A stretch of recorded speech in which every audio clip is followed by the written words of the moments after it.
this is your 12th album so far, and how do you do it to come with new things for a new album after 11 albums already written?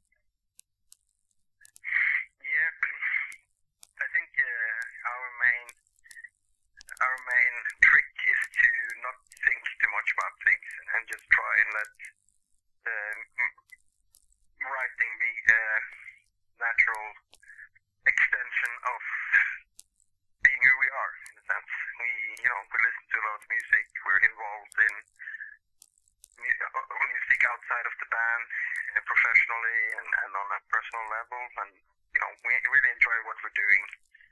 So yeah, it's all about just keeping the flow going and let yourself be inspired and sort of seek out new ways of keeping that musical curiosity going all the time. Oh, great.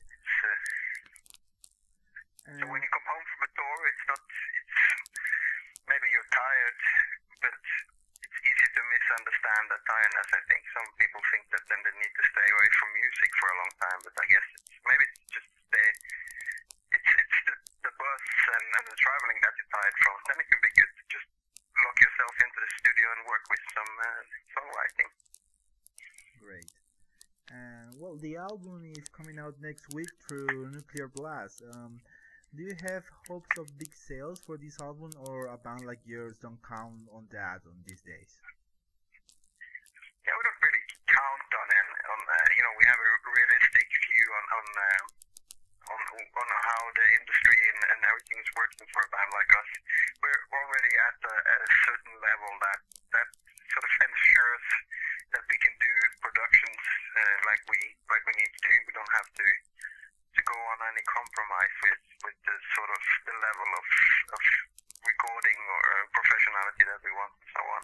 It's and as I mentioned, we do work with music in the band, a little bit outside. Some guys work in the studio, some work with concerts and live production, and we do the talk that feels right and so on. When it comes to Nuclear Blast, it's more actually a question of reach and of keeping up a constant pressure behind the band than to necessarily sell a lot of more copies. We're the kind of band that doesn't really fit into any category perfectly. It's not, it's a Norwegian metal band. It's not really black metal. It's not really Viking pagan. It's not really prog metal either. It's somewhere in between there, and so we need to have a label that can push us and sort of reach everyone anywhere who's interested in Enslaved and who are raising the question, what is Enslaved exactly? And I think that's why we want to go from a more independent style Norwegian label. They have they of course can have a very big pressure around the release, but we need that to be constant. We need that in 6 months and a year after the album and so on. And also there's a lot of places in the world outside of Europe and mainland America, and that's when Nuclear Blast also operates. Well, I agree with you that this album has a more complex sounding about it, maybe more complex than the previous, and at the same time it's like more catchy. So, was this the main goal when you were writing, or it just came out like that?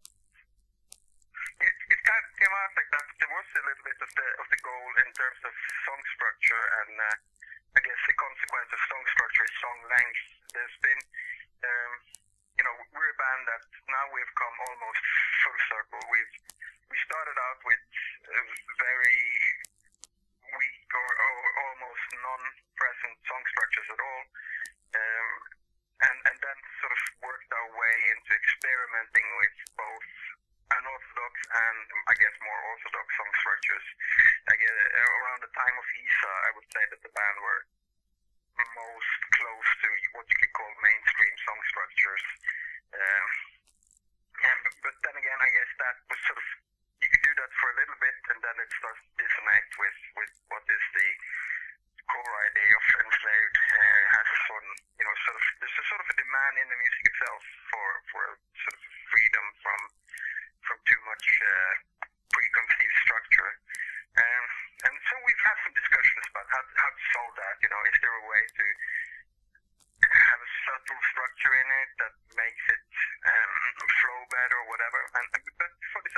made a conscious decision for writing that I would want to go back 20 years in terms of song structures. And like I was thinking when I was 15, not to think, just fuck the structures and don't think about the length of the song.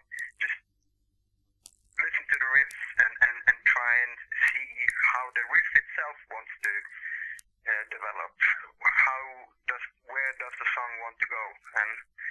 And then the songs were just written, and then we discovered that they started to go back to where they were 20 years ago, about this 9-10 minute long songs. Sometimes there's repetition in the structure, sometimes it's just a journey straight ahead that doesn't really look backwards. And I think that's that brings us closer to the original idea of Enslaved. I think that's pretty cool to work in circles like that and sort of rediscover things within our own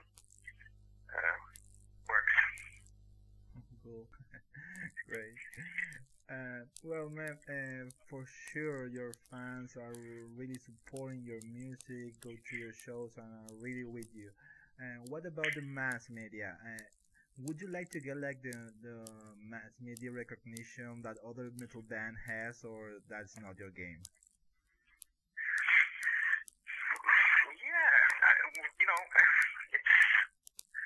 I think it would be. I think every form of attention for the band, for whatever reasons, is interesting. If there's sort of a musical angle to it, definitely. It just means that the music could reach more fans. I think it's interesting that you're mentioning the word game, and I guess that's what it is. I would say that we're a band that we have to sort of approve the rules of the game or whatever. We've had some, and it still surprises me that people have this kind of attitudes. We had a very big English newspaper, daily newspaper, that wanted to do a weekend feature of a Norwegian metal band, and we said from the beginning that we had to make sure if they're looking for like a true Norwegian black metal band, they have to ask somebody else, because we were never that. And they kept coming back, no, not really, because they wanted to talk to Enslaved. There had been a lot of success in England and good reviews and everything. But we felt a little bit suspicious, as we always do when the mass media is coming. And then finally, they're getting ready to do the article. They're traveling to Norway, and then we said, are you sure that this is not the part of the article, the whole like Norwegian black metal Satanism thing? And then they said, no, but we chose Enslaved because we wanted to talk to a band that has matured but used to be Satanists in their early years. So we said, but we weren't. It's going to be, it's going to be a stupid story. He's going to ask us, were you Satanist? We're going to say no, and then the whole interview is going to be fucked. And then they said, but it's 2 pages. It's really big. So maybe if you just tell us that you were Satanists, we can print that, but you can know the truth yourself. So we're like, okay, fuck off, find somebody else. And of course, it would be good to have a couple of millions reading that newspaper and hearing about the band. But if that's how stuff you have to do to be at the center of attention, it's not really for us.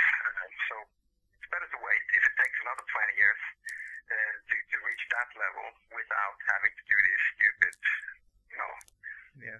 being like circus animals performing tricks, and then we have all the time in the world. Great.